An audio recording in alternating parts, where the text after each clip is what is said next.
Mesdames, messieurs, bienvenue dans cette nouvelle vidéo où on va débriefer le match entre la France et l'Irak qui s'est tenu hier à 23 h et qui a duré jusqu'au bout de la nuit puisqu'il a terminé à 3 h du matin. En tout cas, j'espère que vous allez bien. Moi, je vous mens pas, je suis déchiré. Voilà, j'ai très clairement veillé jusqu'à la fin de ce match. C'était très long, j'aurais bien kiffé qu'il y ait eu un match entre deux ou quoi qu'il se passe, mais bon. Norvège-Sénégal, c'était en même temps que la reprise du match, donc un petit peu dommage. Mais c'est vrai que j'ai beaucoup de choses à dire sur ce qui s'est passé au niveau de la mi-temps. On va aussi parler également de certaines actions que je vous ai proposées. C'est pour ça qu'on est repassé sur un format du coup plutôt PC où on voit justement la souris. Voilà, donc avant toute chose, n'hésitez pas à vous abonner, à liker, à partager et à commenter votre propre avis sur le match. Et nous sommes partis.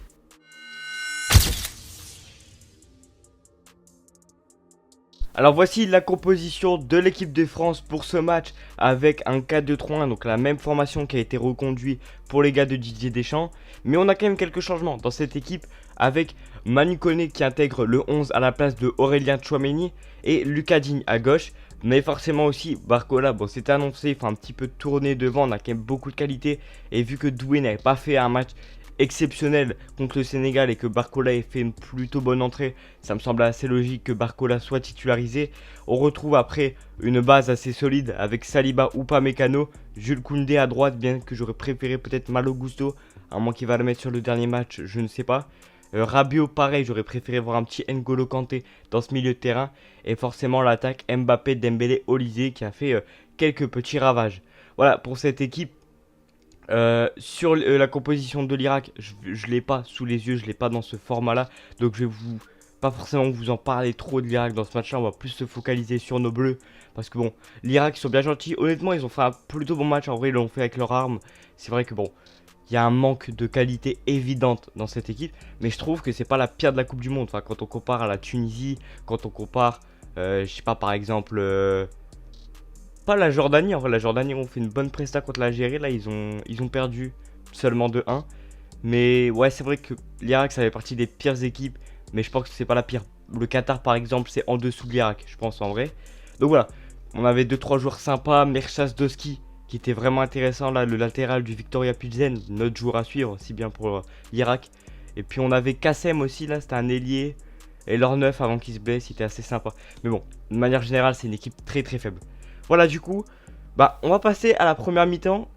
Et ce but XXL de Kylian Mbappé qui nous prouve encore qu'il est l'un des meilleurs joueurs actuellement sur la planète. Et n'en déplaise à certains qui, on va dire, ne croient pas en lui d'une part. Ou dit que c'est pas une bonne personne, qu'il est nocif pour l'équipe de France. Voilà, aujourd'hui, il y a un fait, et c'est vraiment factuel. C'est que Kylian Mbappé, tu l'enlèves de l'équipe. Pas sûr que... Déjà pas sûr qu'on gagne le premier match parce que en vrai ok le collectif il peut s'adapter, il peut gagner des matchs. Bon celui-là il aurait gagné même sans Mbappé. Mais c'est lui qui te trouve l'étincelle.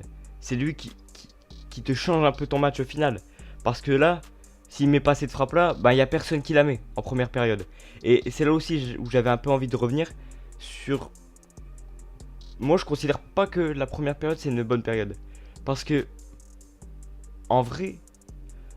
Ok, il y a ce top but et tout de Mbappé qui, voilà, qui frappe, hein, vous voyez la flèche, le gardien qui peut vraiment mieux faire après. Est-ce qu'il s'attend vraiment à ce qu'il frappe comme ça du gauche en plus? Je pense pas. Mais je pense que sur cette première période, on manque un petit peu déjà de réalisme et même de vraies occasions de but.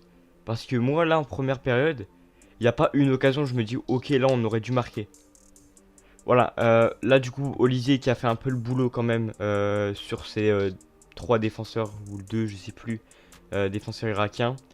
Mais je trouve qu'en première période on manque vraiment de tranchant offensivement. Ok on les domine, ok on a le ballon. Mais à un moment donné quand tu repars à 1-0 au vestiaire contre l'Irak, moi je trouve ça vraiment léger. Enfin juste c'est une comparaison. Et certains vont me dire ouais c'est pas pareil, tout c'est pas le même contexte. Alors qu'en vrai c'est un peu le même contexte. C'est que l'Espagne à cette période là gagne déjà 3-0 contre l'Arabie Saoudite. Et je considère vraiment que l'Arabie Saoudite est 100 fois au-dessus de l'Irak. Enfin 100 fois j'abuse, mais vraiment meilleur. Bon alors peut-être pas sur ce match là où l'Arabie Saoudite se sont vraiment fait dessus on peut le dire. Mais de manière générale, l'Arabie Saoudite, je pense, tape au moins 2-0 l'Irak sans trop de difficultés.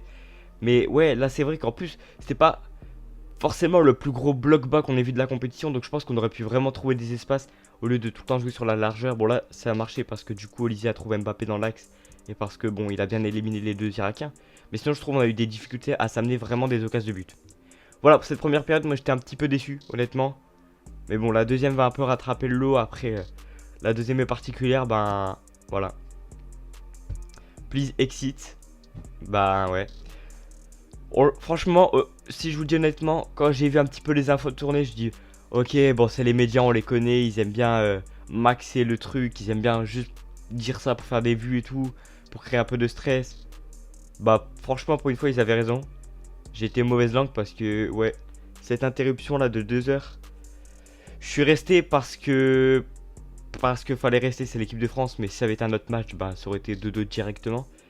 Et moi, voilà, j'ai adoré cette Coupe du Monde, enfin, je l'adore toujours, hein. C'est exceptionnel ce qu'on est en train de vivre. Enfin, regardez encore Messi qui met un doublé, bon, il y a des records qui sont un petit peu battus, il y a des top matchs, voilà. Mais on voit les premières limites de l'organisation aux États-Unis, uniquement aux États-Unis, parce qu'au Mexique c'est nickel, au Canada ça me semble être pas mal aussi, malgré la pluie qu'il a eu entre Ghana et Panama.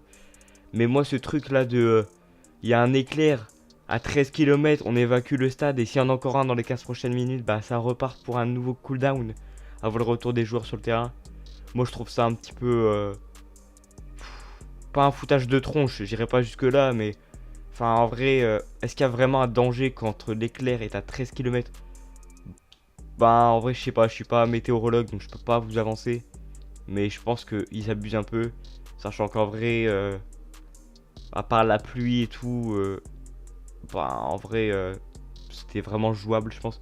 Et moi, je pense que c'est là les premières limites de ces stades qui sont certes incroyables et magnifiques, mais des stades qui ne sont pas couverts dans des zones pluvieuses, surtout en ce moment, il fait assez chaud.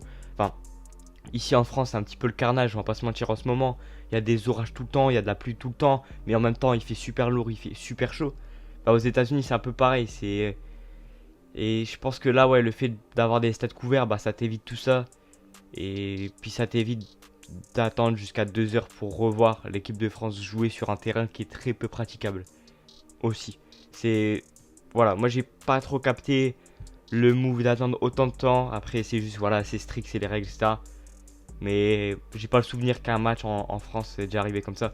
Après, voilà, c'est un autre pays, aux États-Unis, c'est pas pareil. C'est pas que pour le foot. Donc, on va pas non plus leur tirer des balles. Mais par exemple, si ça avait été au Mexique, bah, je sais pas si c'était. Enfin, si les joueurs auraient attendu autant de temps. Mais je trouve qu'ils ont quand même bien rebondi.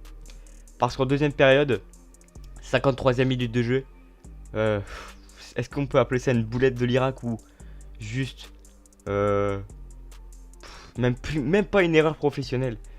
Parce que tu sais que le terrain il est dans un état assez calamiteux. Alors, est-ce qu'il est pire que celui du MetLife? Je ne sais pas.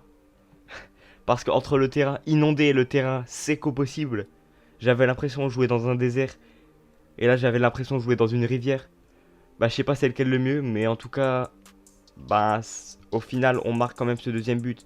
Avec cette erreur, bah, on s'en doutait, la balle qui fuse ou qui fuse pas assez, donc le mec met un peu trop de force et bah, le goal n'arrive pas à contrôler la balle et du coup, bah, Dembélé en profite pour la donner à Kylian Mbappé, qui inscrit son quatrième but dans la compétition.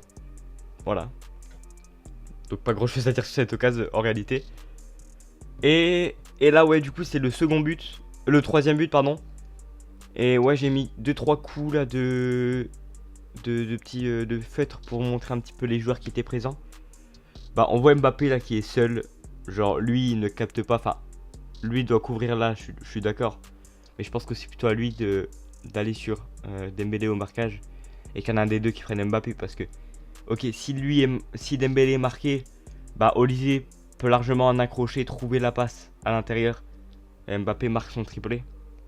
Barcola était aussi présent. Et Rabiot aussi sur cette action. Donc je pense qu'en vrai, on les a quand même déroulés en seconde période. Plus qu'en première. Parce que déjà, ils ont laissé des espaces un petit peu naïfs. On va pas se mentir. Quand t'es l'Irak, etc., ok, tu dois marquer. Mais est-ce qu'ils ont vraiment essayé de marquer aussi? Je sais pas, c'était assez particulier. Enfin, ils sont pas plus défendus. Ils sont pas mis en ultra def. Mais en même temps, ils ont pas vraiment attaqué. il était en bloc médian, je sais pas, bizarre. Et du coup, Olysée qui trouve une excellente passe comme à son habitude. Lui qui n'a pas encore marqué, mais qui te met des passes, des caviars. Et pareil, un des meilleurs joueurs de la planète en vrai. Dur de le juger sur un match comme l'Irak, on va pas se mentir. Et voilà, et puis du coup, Dembélé à la finition. J'ai eu peur parce qu'à un moment, juste avant, il avait une occasion et qu'il a loupé. J'ai dit, oh, il abuse, ça fait un peu beaucoup. Mais bon, derrière, il marque. Je vais porter un petit peu mon avis du coup sur Dembélé et Barcola parce qu'on a parlé d'Mbappé et d'Olysée.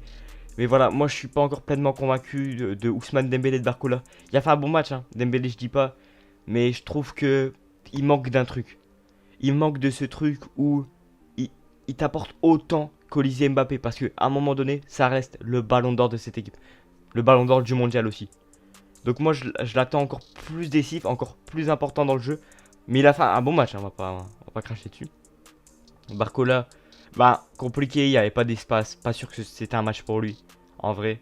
Et Barcola, je pense que c'est juste un joueur qu'il faut faire entrer les 30 dernières minutes, histoire qu'il t'apporte un petit peu plus de profondeur dans ton jeu, etc.